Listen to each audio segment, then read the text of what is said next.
Academia Cristo, aquí tu paz. La Biblia, el Antiguo Testamento, lección 4. Si fueras un rey o una reina con poder ilimitado, ¿usarías ese poder para el bien del pueblo o para beneficio propio?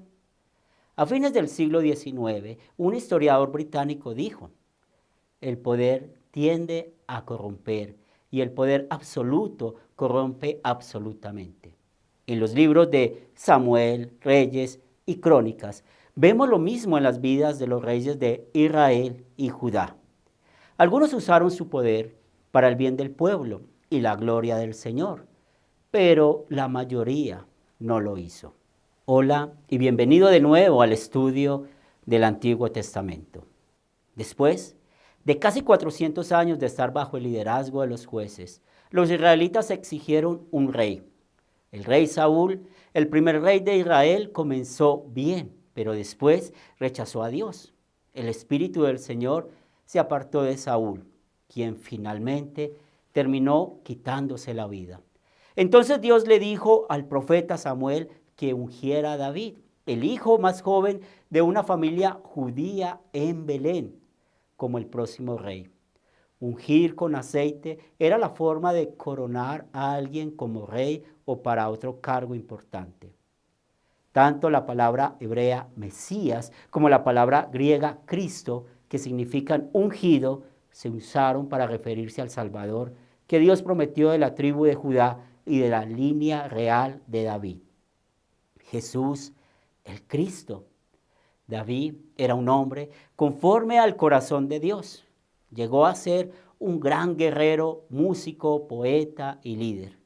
Dios le dijo a David: yo, el Señor de los ejércitos, te saqué del redil y te quité de andar tras las ovejas para ponerte a gobernar a mi pueblo Israel. Y afirmaré tu trono, el cual permanecerá para siempre. O sea, un rey eterno vendría de sus descendientes. Al hijo de David, Salomón, se le dio el don de la sabiduría. Él construyó el templo en Jerusalén, una magnífica casa para el Señor. Tristemente, Salomón se dejó llevar por la idolatría de sus muchas esposas. Esta idolatría y la crueldad del hijo de Salomón, Roboam, provocaría una rebelión que dividiría al reino. Solo 3 reyes, Saúl, David y Salomón, gobernaron sobre las 12 tribus. Las 10 tribus que se rebelaron se convirtieron en el reino del norte, conocido como el reino de Israel, con su capital en Samaria. No tenían nada más que un rey idólatra tras otro. Después de ignorar a los muchos profetas enviados por el Señor para llamarlos al arrepentimiento, Dios prometió que los asirios los conquistaran y deportaran a otras tierras unos 722 años antes de Cristo. Como resultado, perdieron su identidad y hoy en día se les conoce como las 10 tribus perdidas de Israel. Las otras 2 tribus, Judá y Benjamín, formaron el reino del sur, mejor conocido como Judá. Judá tuvo tanto reyes buenos como malos, debido a que el Salvador prometido vendría de Judá. Dios no permitió que Judá perdiera su identidad. Sin embargo, debido a la idolatría, Dios permitió que la próxima potencia mundial, los babilonios, llevaran cautivo al pueblo de Judá durante 70 años. Esto se conoce en la historia como el cautiverio babilónico. La deportación principal tuvo lugar en el año 586 a.C. Después de 70 años en Babilonia, el Señor Dios despertó el espíritu de Ciro, rey de la siguiente potencia mundial, Persia. Ciro ordenó que los israelitas volvieran a reconstruir el templo y la ciudad de Jerusalén, así como sucedió en la época de los profetas Ageo, Esdras y Nehemías. Ahora, pausa el video para considerar la siguiente pregunta.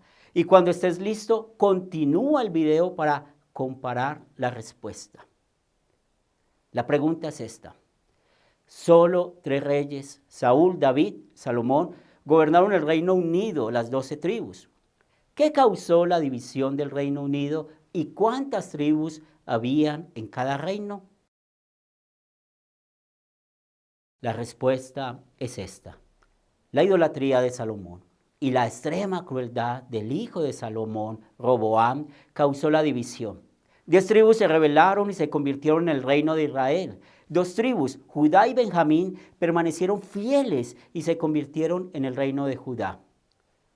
En la Biblia hay 5 libros de literatura sapiensal o libros de sabiduría: Job, Salmos, Proverbios, Eclesiastés y Cantar de los Cantares. Job era un hombre piadoso y rico que perdió casi todo en un solo día. Y luego de un tiempo difícil, Dios lo restauró. El libro de los Salmos, mayormente escrito por David, fue el cancionero y libro de oraciones del Antiguo Testamento. Salomón, su hijo sabio, escribió Proverbios, Eclesiastés y Cantares.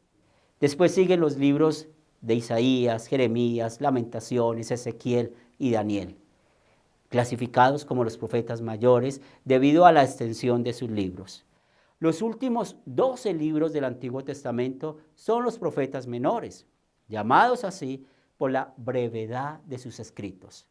Malaquías, escrito alrededor del año 400 a.C., cierra el Antiguo Testamento.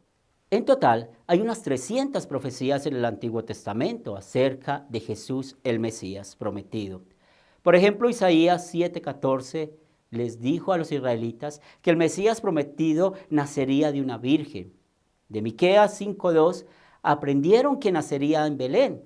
Isaías habla de su crucifixión, como leemos, pero él, Jesús, será herido por nuestros pecados, molido por nuestras rebeliones. Sobre él vendrá el castigo de nuestra paz y por su llaga seremos sanados.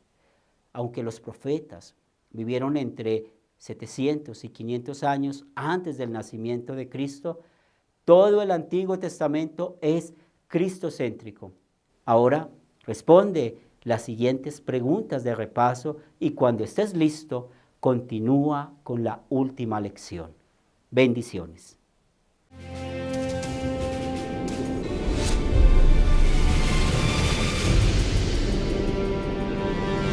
Academia Cristo, aquí tu paz.